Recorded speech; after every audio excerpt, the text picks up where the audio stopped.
بسم اللہ الرحمن الرحیم۔ پھر کہنے لگے، میرے بیٹوں، شہر میں ایک ہی دروازے سے نہیں بلکہ مختلف دروازوں سے داخل ہونا، تاہم میں اللہ کی مشیت سے تمہیں ذرہ بھر بھی بچا نہیں سکتا۔ حکم تو صرف اسی کا چلتا ہے، میں اسی پر بھروسہ کرتا ہوں، اور جسے بھی بھروسہ کرنا ہو اسی پر کرنا چاہیے۔ چنانچہ جیسے ان کے باپ نے شہر میں داخل ہونے کا حکم دیا تھا ویسے وہ اس میں داخل ہوئے۔ اس کی یہ تدبیر اللہ کی مشیت کے مقابلے میں کچھ کام نہ آئی۔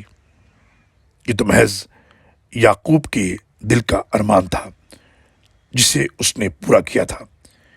بے شک وہ ہماری دی ہوئی تعلیم کی وجہ سے صاحب علم تھا، مگر اکثر لوگ یہ حقیقت نہیں جانتے۔ سورہ یوسف آیت نمبر 67 اور 68۔